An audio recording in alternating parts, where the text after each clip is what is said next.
Welcome guys, welcome to my kitchen. আজ হচ্ছে রবিবার রাত, তো চলুন আজ বানিয়ে ফেলি বিরিয়ানি। আমি যদিও বাঙালি, কিন্তু ভারতের এত জায়গায় ঘুরে ঘুরে থেকেছি যে আমার বিরিয়ানি রান্নাটা হয়ে গেছে একটু অন্যরকম। যদিও এখনো পর্যন্ত আলুটা ভুলি না, কিন্তু তার সাথে যোগ করি পুদিনা আর ধনেপাতাও। আর তার সাথে আছে টমেটো, যেটা কিন্তু অপশনাল, আর জিঞ্জার গার্লিক পেস্ট, ঘি আর একটু বাটার, আর সাথে আছে কেওড়া জল, আর পারলে রোজ ওয়াটার। দই তো অবশ্যই লাগে।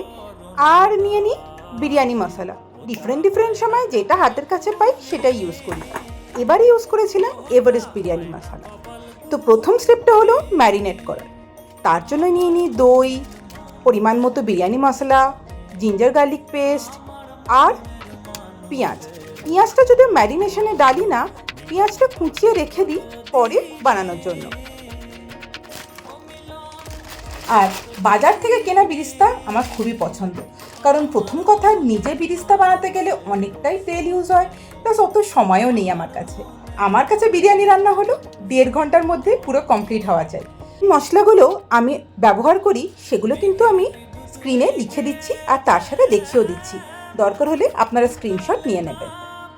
এর সাথে যে স্পেশাল জিনিসটা আমি যোগ করি সেটা হচ্ছে পুদিনা আর ধনেপাতা, যেটা কিনা বাঙালি বিরিয়ানিতে সেরকম ইউজ হয় না, স্পেশালি হায়দ্রাবাদি বিরিয়ানিতে এটা খুব ইউজ হয়। তো আমার ম্যারিনেশন কমপ্লিট হয়ে গেছে, আর এখন রেখে দেবো সেটা 30 মিনিটের জন্য।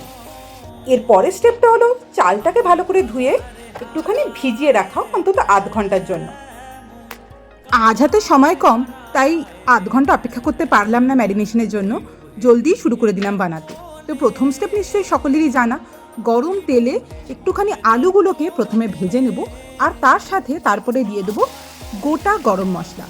গোটা গরম মশলাগুলো দেবার পর পেঁয়াজগুলো যেগুলো কুচিয়ে রেখেছিলাম সেগুলো ভেজে নেব, আর সেগুলো হালকা ভাজা হয়ে গেলে তার সাথে দিয়ে দেবো আমাদের ম্যারিনেটেড চিকেনটা। আর তার সাথে যে যে মশলাগুলো উপর থেকে আরেকটু ছড়িয়ে দিচ্ছি সেগুলো লিখে দিলাম। এবারে সেটাকে কম আঁচে এই চিকেনটা হতে দিয়ে অন্য একটি গ্যাসে আমি চড়িয়ে দিচ্ছি চালটা। কিন্তু চালটা চড়ানোর আগে যে জিনিসগুলো খেয়াল রাখতে হবে, যে ফোটানো জলের মধ্যেই চালগুলো দেবেন। জলটা ফোটানোর সময় অলরেডি তাতে ভালো পরিমাণে নুন আর গোটা গরম মশলাগুলো দিয়ে দেবেন। তেজপাতা দিতেও কিন্তু ভুলবেন না, আর পারলে একটুখানি কেওড়া জলও ছড়িয়ে দিতে পারেন।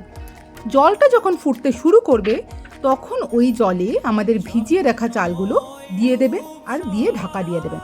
আমি এদিকে দমে বসানো জিনিসগুলো তৈরি করতে শুরু করে দিয়েছি, যার জন্য কুচিয়ে নিচ্ছি পুদিনা, ধনেপাতা, একটু গরম দুধে মিশিয়ে দিচ্ছি কেওড়া জল আর রোজ ওয়াটার, আর ওদিকে ঘি আর মাখন সম পরিমাণ নিয়ে অলমোস্ট 2 চামচ নিয়ে গরম হতে দিয়ে দিয়েছি আমার মাইক্রোওয়েভে। আর চাই আমাদের বিরিস্তা আর বিরিয়ানি মশলা। তো এদিকে আমার চিকেনটা অলমোস্ট রেডি, মাঝে মাঝে একটু নাড়িয়ে দিচ্ছি, আর ওদিকে ভাতটাও আমার অলমোস্ট 80% তৈরি হয়ে গেছে। দেখুন চিকেনটা ভালোই রং এসেছে, আর ভাতটা অলমোস্ট 80% নরম হয়ে গেছে, সেটা একটু চিপে দেখে নিতে হবে। আমি কিন্তু আলাদা করে ভাতটা ছাঁকি না, বরং আমি ডাইরেক্ট ফুটন্ত জল থেকে ভাতগুলোকে তুলে ছড়িয়ে দিই ওই রান্না করা চিকেনের উপর। আর যেহেতু 2 লোকেরই মোটামুটি রান্না, তাই বেশি বড় বাটির আমাদের দরকারও হয় না। এবার উপর থেকে বাকি জিনিসগুলো ছড়িয়ে দিচ্ছি, ধনেপাতা, পুদিনা, সাইড থেকে দিয়ে দিলাম গরম দুধ আর কেওড়া জল আর গোলাপ জলের মিশ্রণটা, উপর থেকে দিয়ে দিচ্ছি বিরিস্তা, বিরিয়ানি মশলা, আর তার সাথে লিকুইড করা আমাদের ঘি আর বাটারের মিশ্রণটা। দম দেবার জন্য আজকে ইউজ করছি বাটার পেপার, অন্যদিন ইউজ করিনি অ্যালুমিনিয়াম ফয়েল। কিন্তু ওই আটা মেখে 100% টাইট করার মতো সময় আমার কাছে সত্যিই নেই, আর আমার তো মনে হয় না আপনাদের কাছেও আছে। একটুখানি যে ফুটো আছে সেটাকে বন্ধ করে দিলাম টিস্যু পেপার দিয়ে। মিডিয়াম আঁচে রাখবো 10 মিনিট, আর একদম কম আঁচে রাখবো 5 মিনিট, আর তারপরে গ্যাসটা বন্ধ করে দেবো। তার মধ্যে জায়গাটা একটু পরিষ্কার করে নিচ্ছি, কারণ আলাদা করে যাতে পরিষ্কার করার সময় না যায়। আর সমস্ত জিনিসগুলো ধীরে ধীরে ফ্রিজে তুলে রাখছি। মোটামুটি হয়েই এসছে বিরিয়ানিটা, ততক্ষণ একটু জায়গাটা গুছিয়ে নিলাম। গ্যাস অফ করে দেবারও 10 মিনিট বাদে খুলবো, আর আমাদের বিরিয়ানি রেডি হয়ে গেছে। চলুন একটুখানি খেয়ে দেখা যাক কীরকম হয়েছে। দেখতে তো খুবই সুন্দর হয়েছে, আর সত্যি বলতে কি স্বাদেও খুব ভালো।